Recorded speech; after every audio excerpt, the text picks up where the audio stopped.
अभी हम लोग क्लास 10th का एग्जाम के बारे में मस्ट इम्पोर्टेंट आपका एक टॉपिक है जो एग्जाम में 100% आपका 5 नंबर का क्वेश्चन पूछेगा ही पूछेगा, जिसका नाम है थेल्स प्रमेय। या तो क्वेश्चन दे देता है कि थेल्स प्रमेय सिद्ध करें। एग्जाम में 5 नंबर का 100% आपको आने वाला है। थेल्स प्रमेय बोल देता है कि थेल्स प्रमेय सिद्ध करें, या तो क्वेश्चन बोलता है। अभी तक आप लोग हमारे चैनल को सब्सक्राइब नहीं किए तो सब्सक्राइब कीजिए, लाइक कीजिए और शेयर कीजिए और कमेंट कीजिए कि क्या आपको समझ में आया कि नहीं आया। अगर नहीं समझ में आया तो भी कमेंट कीजिए, समझ में आया तो पूरी तरह से और कमेंट कीजिए। इससे हो सकता है कि और हम बेटर आपके लिए दें, बेटर मटेरियल दें। तो अभी तक आप सब्सक्राइब नहीं किए तो सब्सक्राइब कीजिए और शेयर कीजिए, क्योंकि एग्जाम में आपका 5 नंबर का 100 में 100% आने वाला है, जिसका क्लास 10th का, जिसका थेल्स प्रमेय नंबर 1 आज हम लोग उसका विवरण करेंगे। देखिए, साधारण प्रतिज्ञा, इसमें साधारण प्रतिज्ञा बोला जाता है प्रश्न को बोला जाता है साधारण प्रतिज्ञा। क्वेश्चन क्या रहेगा, क्वेश्चन आपको याद ही रहेगा तभी आपको थ्योरम बना सकते हैं। अगर क्वेश्चन आपको याद नहीं है तो थ्योरम आपसे नहीं बनेगी। पहले हम लोग पढ़े थे तो 28-29 थ्योरम पढ़ना था, अब तो 10th का मटेरियल 12 को कर दिया, 12 थ्योरम ही पढ़ना है, तो इजी कर दिया प्रोसेस। इसलिए आपको क्वेश्चन कम से कम याद करना, हम लोग 28-29 को थ्योरम याद करते थे। आपके समय में अब थ्योरम ये कम हो गया, 12 का थ्योरम है, तो उसको आप देख लीजिए। पहला क्वेश्चन क्या है साधारण प्रतिज्ञा में कि यदि किसी त्रिभुज की, भैया एक त्रिभुज बोला है, 3 भुजाओं से घिरे हुए क्षेत्र को हम लोग त्रिभुज बोलते हैं। तो बोला है क्वेश्चन में, जैसे जैसे क्वेश्चन बोलेगा ध्यान दीजिएगा। यदि किसी त्रिभुज की, यहां तक एक बार में पढ़ना है, यदि किसी त्रिभुज की एक भुजा के समानांतर, यदि किसी त्रिभुज के यदि किसी त्रिभुज की एक भुजा के समानांतर अन्य दो भुजाओं को भिन्न भिन्न बिंदुओं पर प्रतिच्छेद करने के लिए रेखा खींची जाए, तो यह अन्य दो भुजाओं को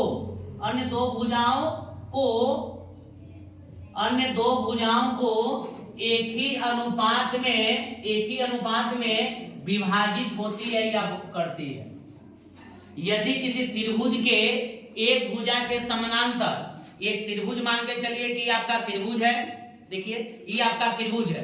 यदि किसी त्रिभुज के एक भुजा के समानांतर, मतलब इसमें त्रिभुज में 3 को भुजा होता है, 3 को कोण होता है, तो एक भुजा के समानांतर होता है, नीचे वाला भुजा के समानांतर, ये वाला का नहीं, ये भुजा जो नीचे वाला है। यदि किसी त्रिभुज में 3 भुजा, 3 को कोण होता है, यदि किसी त्रिभुज के एक भुजा के समानांतर एक रेखा खींची जाए, तो इस नीचे वाला भुजा के, देखिए यहाँ पर रख देंगे, तो एक भुजा के समानांतर एक रेखा खींची जाए तो वह अन्य दो भुजाओं को, तो अन्य दो भुजा, ये भुजा, अन्य दो भुजाओं को एक ही अनुपात में, अनुपात का मतलब होता है बटा, एक ही अनुपात में विभाजित करती है, मतलब आधा आधा इसको बांट देगा। ये जो लाइन देख रहे हैं, ये लाइन देख रहे हैं, इसको आधा आधा बांट देगा। कौन?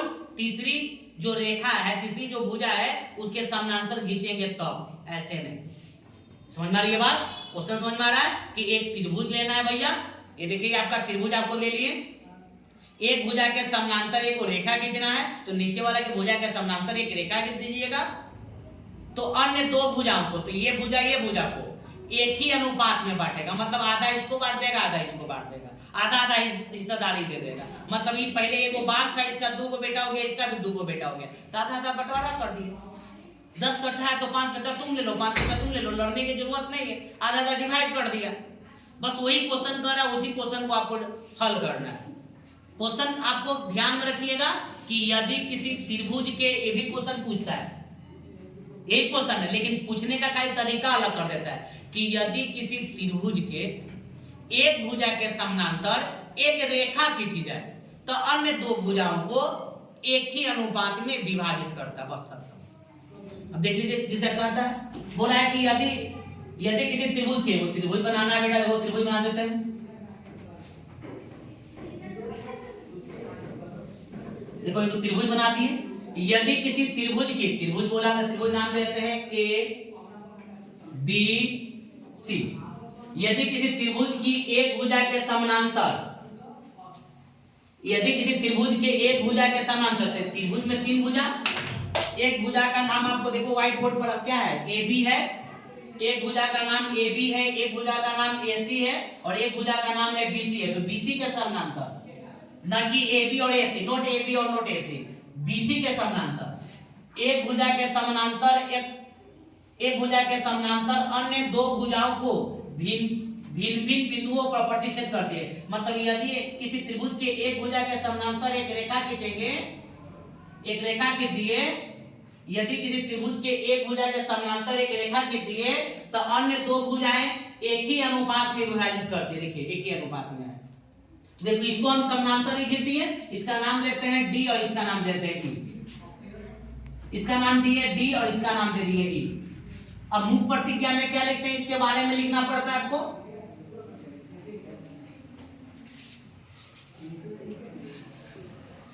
मुख प्रतिज्ञा या कभी कदार आपको दे देता है विशेषता, विशेषताएं।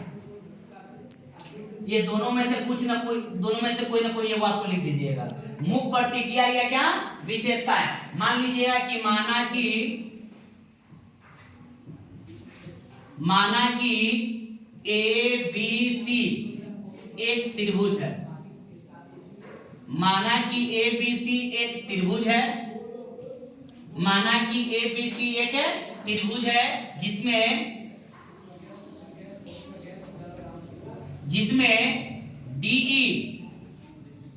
डीई पैरेलल है बीसी का। ये दोनों भुजा समानांतर है, ये रेखा ये दोनों रेखा समानांतर है, आपस में कभी भी नहीं कटेगा। माना कि ए बी सी एक त्रिभुज है जिसमें बी डीई पैरेलल है आपका बीसी का। तो सिद्ध करना है,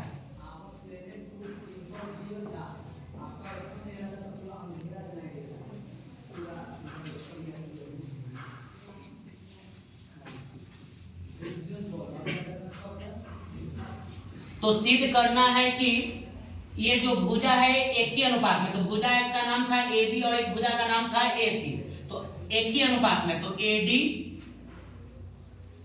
एडी बटा में डीबी बराबर इधर से चलेंगे तो एई और बटा में ईसी। यही आपको सिद्ध करना है। अब आते हैं बनावट या रचना। बनावट या रचना, बनावट या रचना में क्या कर देते हैं, ध्यान दीजिएगा कि B को E से और C को D से मिलाते हैं। पहले लिखेंगे कि B को E से तथा C को D से मिलाते हैं।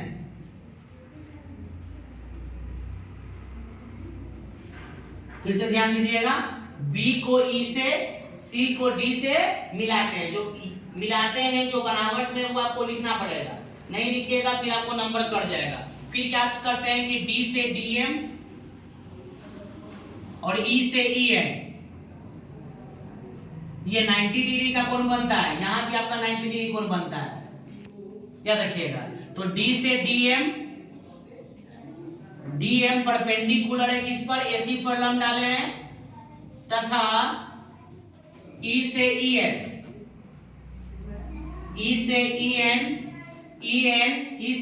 लंब किस पर डाले हैं, AB पर लंब डालते हैं।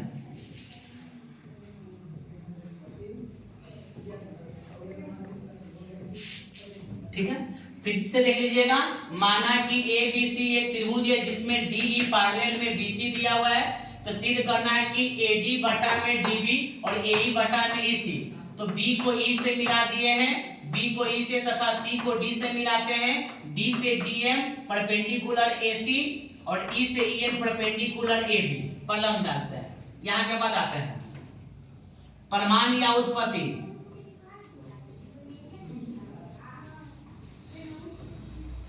परिमाण या उत्पत्ति में आपको त्रिभुज है तो त्रिभुज का क्षेत्रफल लेके चलेंगे।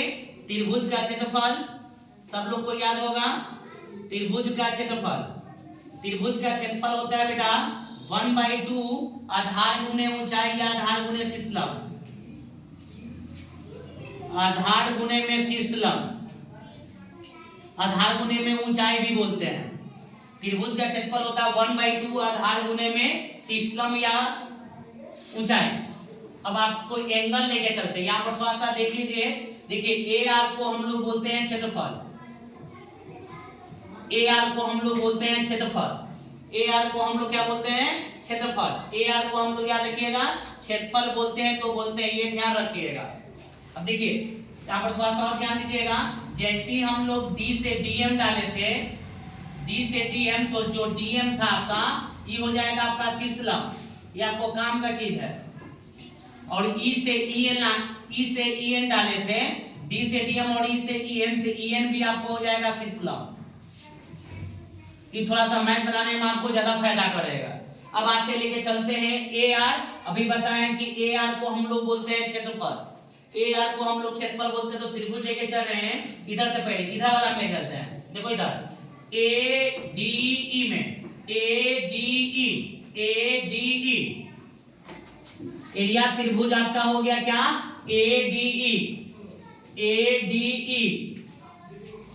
देखिए अंतिम में ई लेकर चलना, तो अगला भी ई लेकर चलना चाहिए, डी बी ई। देखिए डी बी और ई, ये त्रिभुज, एरिया त्रिभुज डी बी ई। तो त्रिभुज का क्षेत्रफल का फॉर्मूला होता है बेटा 1/2 आधार गुने ऊंचाई। तो आधार पहला वाला लेना है, तो आधार आपका एडी, इसमें आधार आपका डीबी, अब गुने में ऊंचाई, ऊंचाई अंतिम में ई आया है, तो ई से ई एन अभी लिखे थे, ई से ई एन, नीचे भी ई से ई एन, ये से भरे गया, ये भरे गया। आपके पास बचा क्या, एडी बटा में डीबी। समीकरण फर्स्ट, एडी बटा में डीबी। पुनः एरिया त्रिभुज। अब ऊपर चले तब इस तरफ लेके चलिए। देखिए एईडी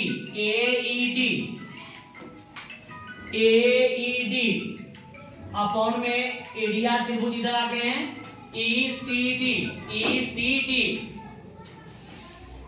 ईसीडी बराबर में फॉर्मूला होता है बेटा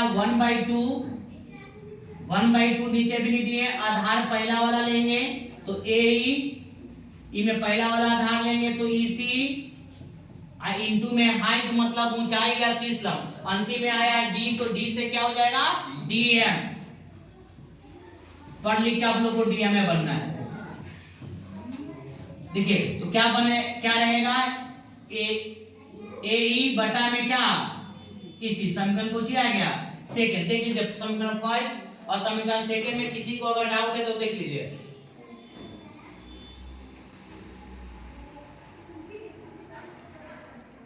एनीबॉडी किसी को अगर डाउट है तो देख लीजिए।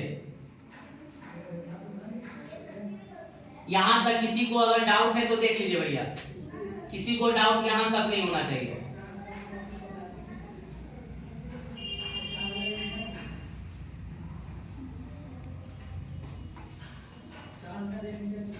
अब यहां से लिखेंगे, इसीलिए आपका डीई पैरेलल था आपका बीसी, डीई पैरेलल आपको दिया हुआ था बीसी, ये हम नहीं बोल रहे, ये खुद बोल रहा है कि डीई पैरेलल में आपका बीसी था। देख लीजिए यहाँ पर, तो इसमें हम देखिए ऊपर वाला इसको देखो, इसे देखिए एरिया त्रिभुज ए डी ई और एरिया त्रिभुज ए ई डी, दोनों त्रिभुज आपका सेम है, खाली बेस आपका अलग अलग है। यहाँ से एहू में ए है, एहू में ए है, एहू में डी है, एहू में डी है, एहू में ई है, दोनों में है।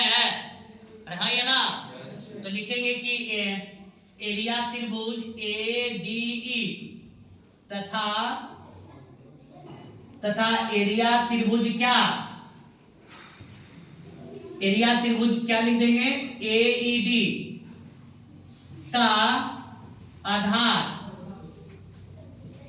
दोनों का। देखिए इधर से हमने डी है ना भैया, डी है कि नहीं है, एओ में डी है तो दोनों आपका पैरेलल डीई और बीसी, मतलब ये लाइन ये दोनों लाइन आपका पैरेलल है। तो इसमें भी हम आपको देखते हैं कि डी है, एओ में डी है, अरे है ना, बोलिए ना। दोनों लाइन में आपका ये दोनों पैरेलल है। एरिया त्रिभुज ADE तथा एरिया त्रिभुज AED का आधार तथा आधार एक ही है। आधार क्या है? एक ही है। आधार आपका क्या है? एक ही है। दोनों का आधार आपका क्या है? एक ही है, इसमें कोई डाउट नहीं है। एरिया त्रिभुज ADE तथा एरिया त्रिभुज AED का आधार क्या है? एक ही है। इसलिए डायटिज में यहाँ आई लिख दिए। समीकरण फर्स्ट इक्वल टू में समीकरण क्या? सेकंड। समीकरण फर्स्ट इक्वल टू में समीकरण क्या बेटा? सेकंड। तो क्या हो जाएगा? समीकरण फर्स्ट में क्या है? AD बटा में क्या है? DB बराबर में AE बटा में क्या? EC। प्रूफ थोड़ा सा और लैंग्वेज में लिखाता है, यहाँ पर लैंग्वेज लिखाता है, लेकिन बहुत शॉर्ट आपका मेथड है, किसी प्रकार का कोई डाउट नहीं। दिक्कत